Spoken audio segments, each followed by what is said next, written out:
Jesus said, Martha, Martha, you are encumbered. This is the very word of Jesus.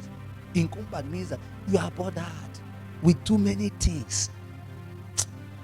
Tell yourself, I will not be bothered with too many things.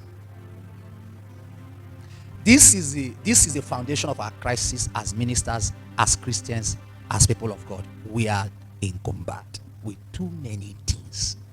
If a man of God, if a pastor, if a Christian will relieve himself of too much encumbrances, he will see the hand of God. Do you know that the truth is, did you see, in certain exams, you can have 5 questions. They say answer 3, right? But they say number 1 is compulsory.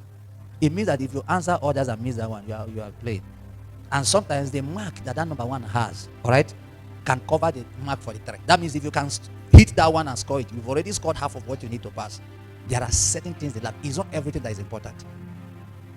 You see, in time management and time planning and even allocation of resources, we have learned that there are 4 ways to classify it. And we said there are urgent and important needs, right? And there are important and not urgent needs. And there are urgent and not important needs. And there are not important and not urgent needs. Do you know the ones we consume our time with? Not important, not urgent. Go and check all the videos you watch in YouTube in the last 1 week. You didn't need to watch them. Or the greater things you have done with your time. You see, the things you are pressing in your phone are not important. You can do it. Oh, Jesus, you don't like it. You see, my phone spoiled, and they took it to Lagos to repair, to the company to repair, and it took like 2 years, 2 months, 3 months before it came back. I thought the world stopped moving. They are waiting for me. When I got back the phone, the CEC pastor didn't know that I was not online. They didn't know that I concluded that nothing is spoiling. Forget. You see, live your life without this. What gave us our advantage in the kind of Christianity we had was the time we were chasing God on campus, we didn't have phone. Before you were born. You think phone, there has not always been phone. We've not always had phone like this. In fact, I got my first phone. It was a Sagem phone in my final year in 2006. Sagem is something that looks like phone. It's not exactly like this. It's something, but it has blue light. That's the Android of our time.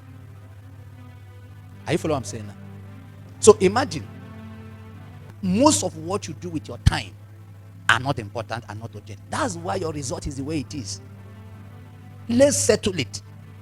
Do you notice that those who are reading the stories are not the ones making the stories?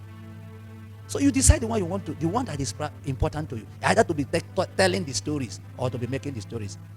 When you come into a stadium, there are those playing football and there are those watching football. Those who are watching paid to come in.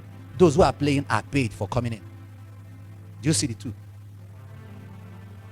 And the other ones are paid very, very well. And these other ones pay also very well.